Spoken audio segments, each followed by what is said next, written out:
E é na força do rapé, e é na força do rapé.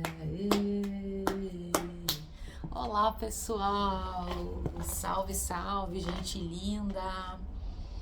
Tô aqui mais uma vez, né, para trocar essa ideia com vocês sobre essa medicina chamada rapé e de como que eu fui iniciada, né, verdadeiramente nessa medicina e o quanto foi importante isso pra mim, tá?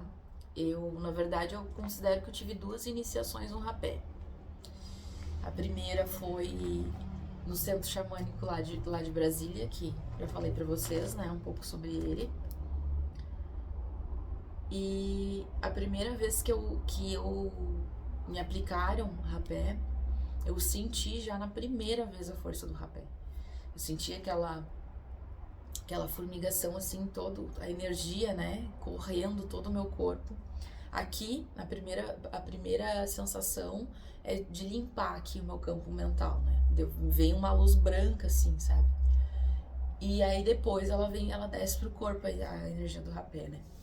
E aí eu senti que eu precisava, já na primeira vez eu enxerguei um índio.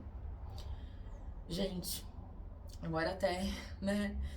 É uma coisa que acontece assim quando a gente trabalha com um povo muito grande e a gente vai acabar esquecendo dos nomes, né, com o tempo. Então esse índio, se eu não me engano, era o Biraci. Esse índio trabalhou por um tempo comigo, tá?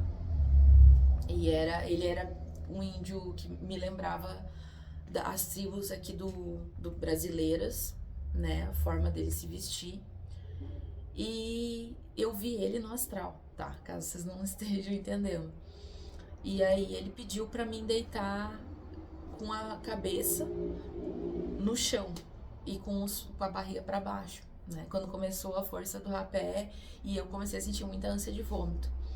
E aí eu fiz isso, ele disse respira fundo e falou que na tribo dele eles fazem dessa forma pra descarregar a energia do rapé quando a pessoa precisa de uma limpeza energética mais pesada, descarrega assim, né?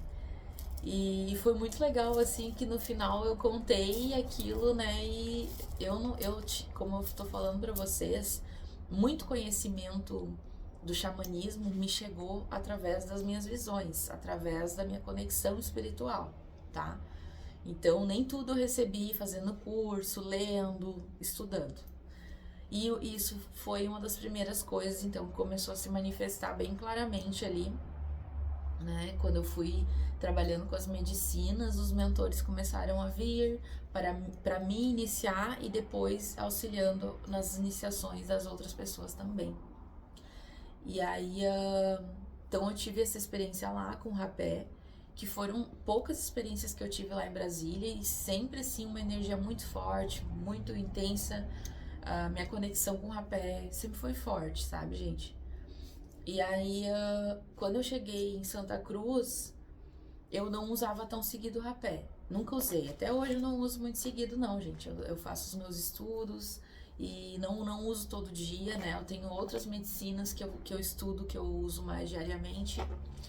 E aí, se passou aí pelo menos uns 2 anos, tá? Que eu já tava em Santa Cruz. Aconteceu, eu já tava trabalhando num lugar.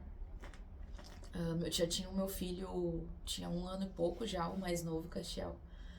E aí esse lugar, me desentendi com essa pessoa, a dona desse espaço, e comecei a sentir de novo aquela sensação de morte que eu já não sentia há muito tempo, assim, né? Desde Brasília, dá pra dizer, da última experiência, começou a vir de novo aquela sensação, mas bem leve, né? Sem medicina, tá, gente? E aí eu lembro muito bem que eu comi uma lasanha aquele dia. Comi a lasanha e com bastante salada. E de noite, assim, senti de tardezinha, assim, mais pra tardinha, senti de tomar um rapé. Que a lasanha tinha pesado um pouco no estômago, mas eu tinha um chamado muito forte de fazer esse rapé. Por causa do emocional também. Gente, esse rapé, assim, ó, me botou na força por umas 2 horas. Foi de eu ficar assim e vomitei toda a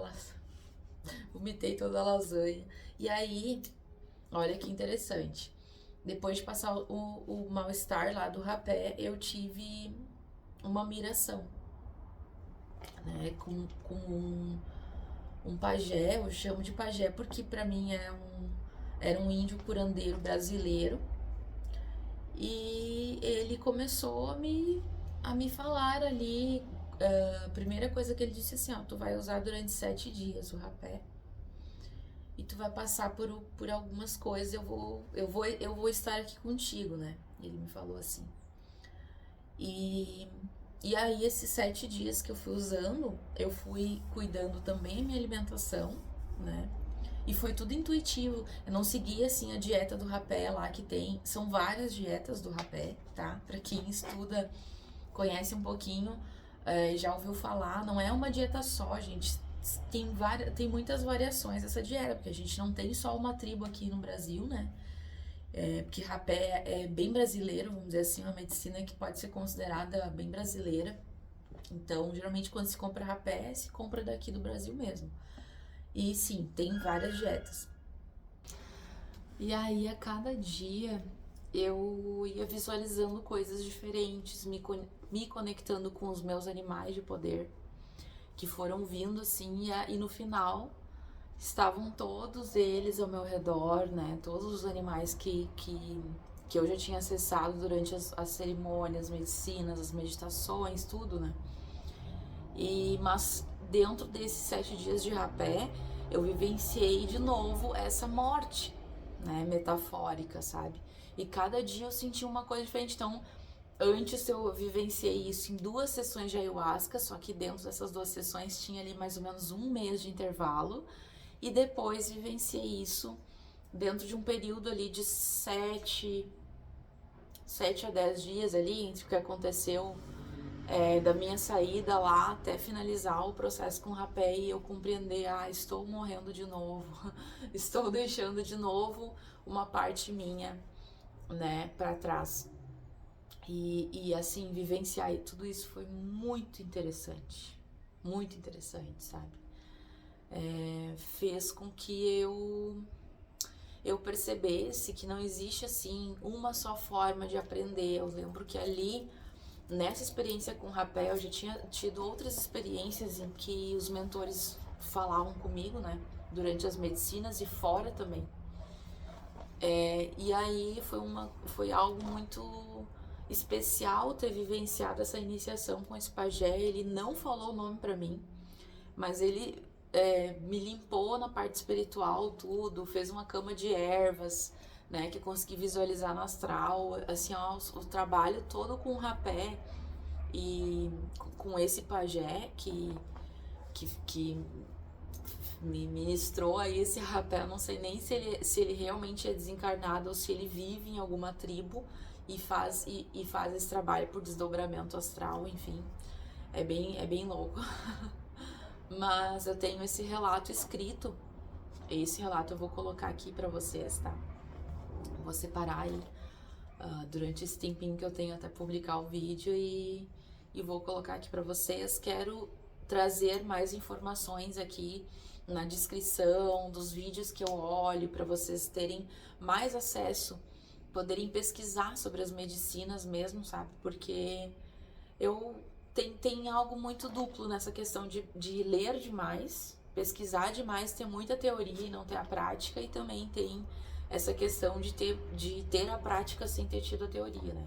Porque também quando eu me joguei nesse mundo, como eu falei pra vocês, não tinha lido tanto, não tinha tanto conhecimento teórico, né? E esse conhecimento teórico eu fui buscar depois, sabe?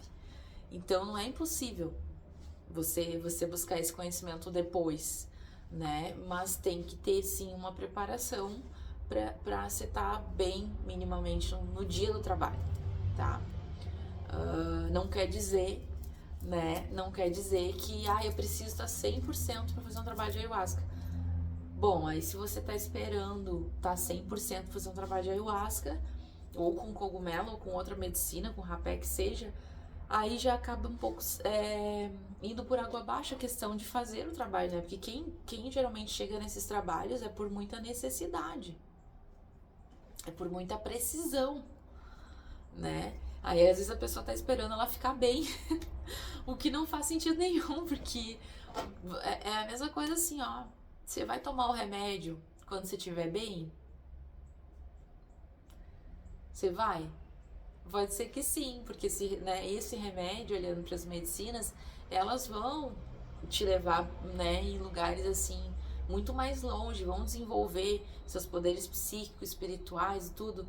Só que o principal é fazer a faxina, gente, tá? A gente não pode fugir de fazer a faxina, não pode querer só tá lá no up, né? Só lá em cima, que isso aí é ilusão do ego, tá, gente? Lembra do outro vídeo? O nosso ego precisa morrer. E depois que o nosso ego físico morre, aí nasce o ego espiritual. E o ego espiritual é pior ainda. Esse é mais difícil de lidar. Então, assim, ó, se prepare, tá? Porque tudo isso vai fazer parte da sua jornada. Se você começar a acessar aí as medicinas sagradas, né? E começar a se trabalhar com responsabilidade. Então, é possível sim você receber aula diretamente do astral, diretamente dos espíritos. É possível sim, com certeza. Precisa o quê? Se desenvolver. Se desenvolver, porque se você ficar sempre no raso, com as medicinas, você pode também estar se iludindo, né? De que elas estão te curando e você tá ali, às vezes, só meio que dependente de sentir a força e não tá levando a sério o trabalho, entendeu? Então, é possível mexer, assim, é impossível você dar grandes saltos sem mexer na merda, sem o negócio feder, sabe? Por isso tome cuidado, né? Às vezes a gente vai consagrar em lugares que são muito religiosos, dogmáticos, em que a gente vai tentar se desconstruir, como eu tô falando aqui da morte do ego, e a religião tá ao mesmo tempo que você tira uma casca aqui, você tá lá botando outras cascas em cima, né? Botando outras camadas. Então, hoje em dia a gente está tendo mais consciência de que muitas coisas podem ser aprendidas fora do contexto de uma escola ou de um curso ou de um instituto religioso, né? Porque tá aí a internet para provar isso, né, gente? Mas precisa ter muita responsabilidade e também saber que lidar com a espiritualidade, assim, é um negócio sério, tá? Não é brincadeira. Mas é muito gratificante e revoluciona a vida da gente. Quando esses fenômenos começam a acontecer e você começa a entender que isso é contundente, que isso é coerente. Tá bom? Espero que tenham gostado de mais esse vídeo. Por favor, gente, mandem o que vocês querem saber, o que vocês têm curiosidade de saber das minhas experiências espirituais, místicas, psicodélicas, tudo, tá bom? Beijo.